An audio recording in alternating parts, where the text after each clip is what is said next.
Some governments are calling on the US and big tech to eliminate extremist content online. But could this take away our free speech?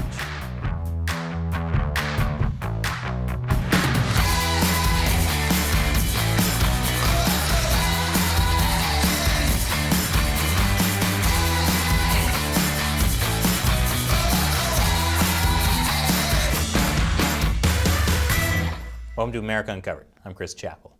And hey, if you're watching this and you aren't subscribed, please consider subscribing. Don't worry about being deactivated. We're not inciting terrorism or extremism here. I repeat, we're not inciting terrorism or extremism here. You hear that, YouTube?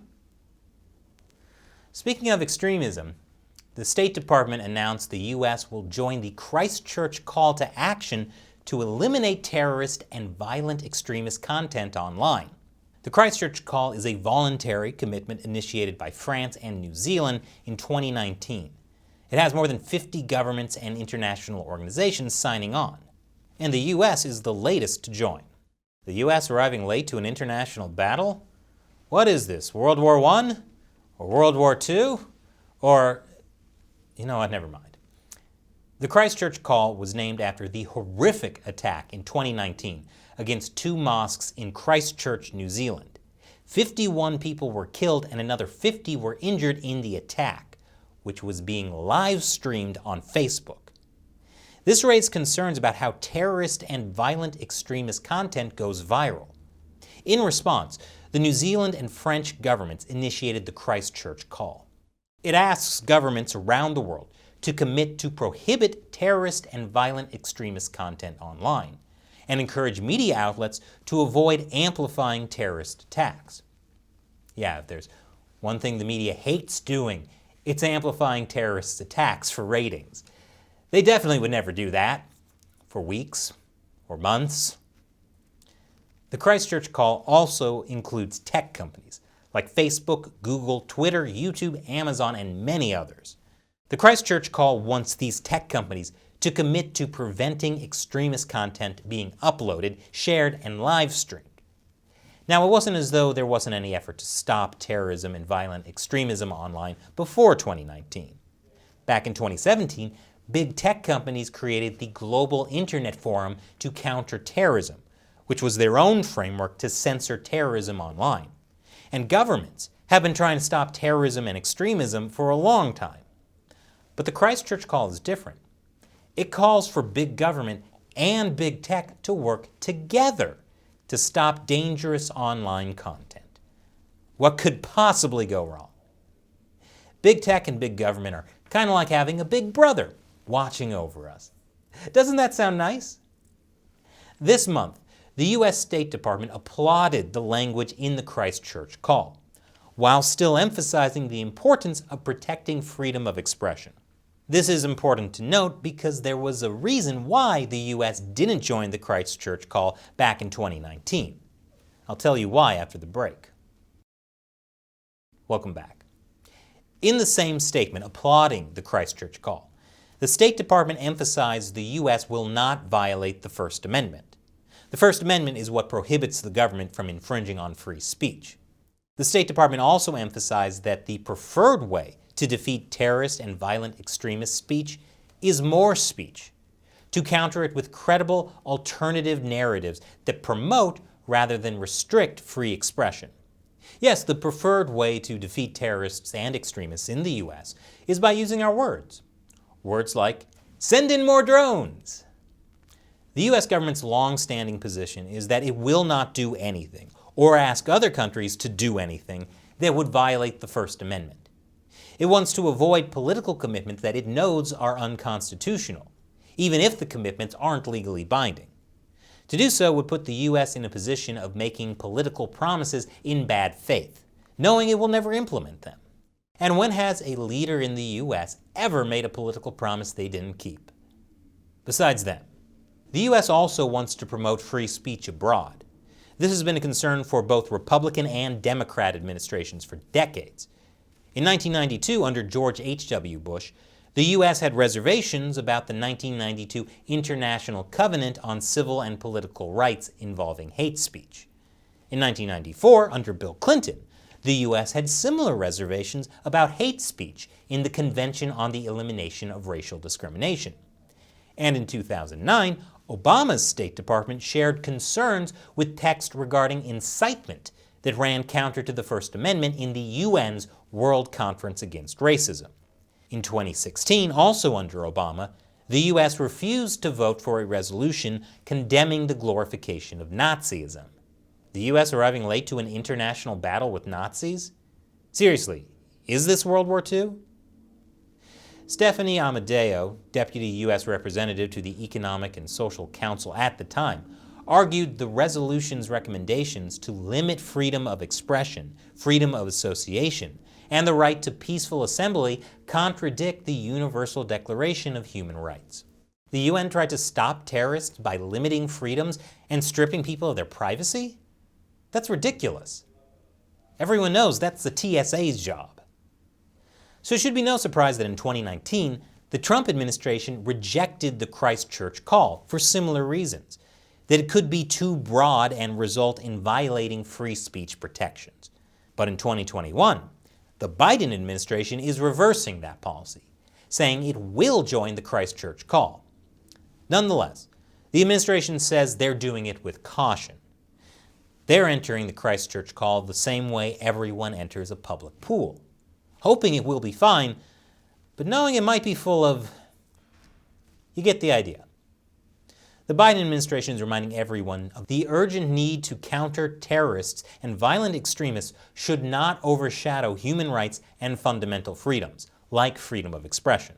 This is important because not all of our international partners in the free world actually share America's protections of free speech. Not by a long shot. I'll tell you how after the break. Welcome back. So Atlantic Magazine, which is by no means favorable to Trump, argues that even Trump was right not to sign the Christchurch Call created by France and New Zealand.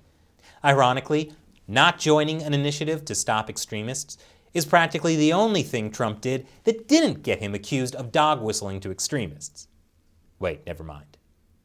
Anyway, The Atlantic said the U.S. shares many values with France and New Zealand, but a common understanding of freedom of expression is not among them.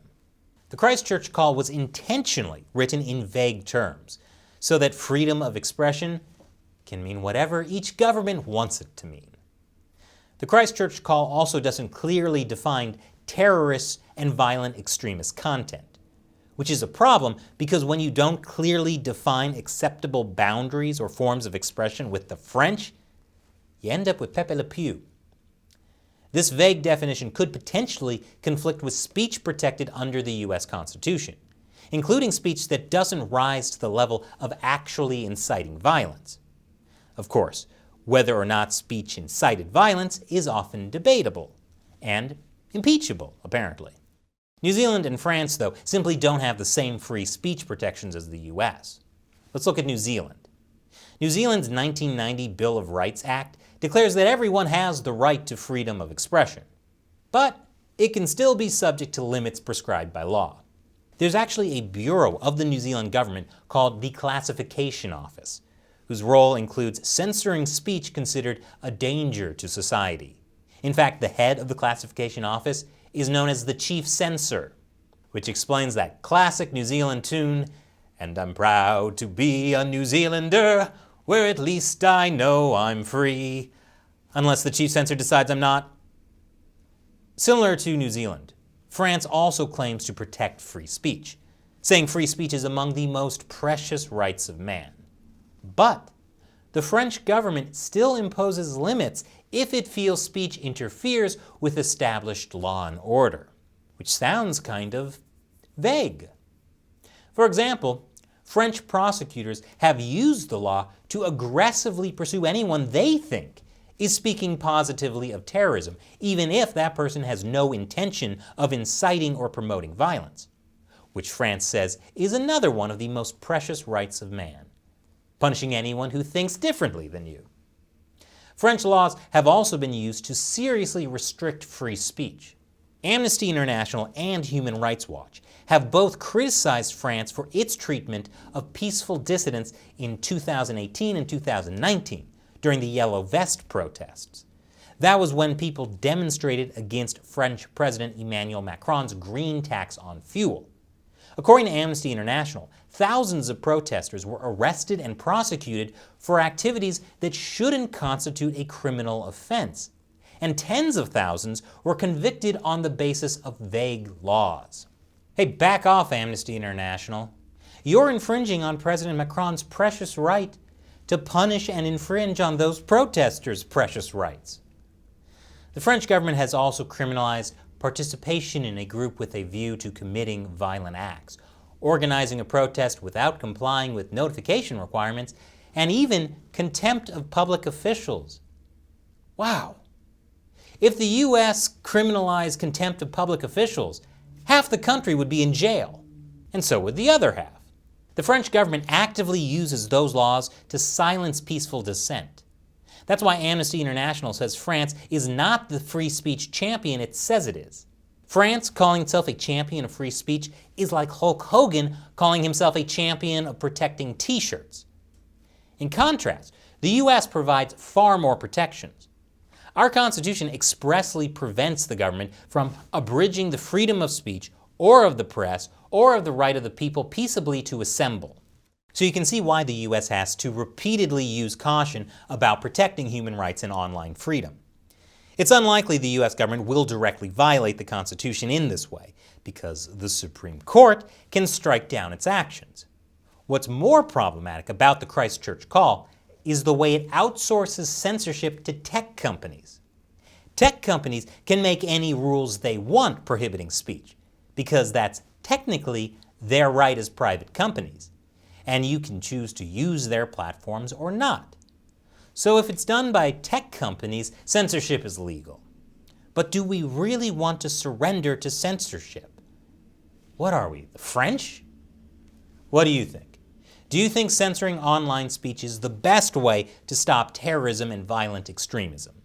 Leave a comment below. Just don't say anything positive about a terrorist or violent extremist. Once again, I'm Chris Chappell. This is America Uncovered.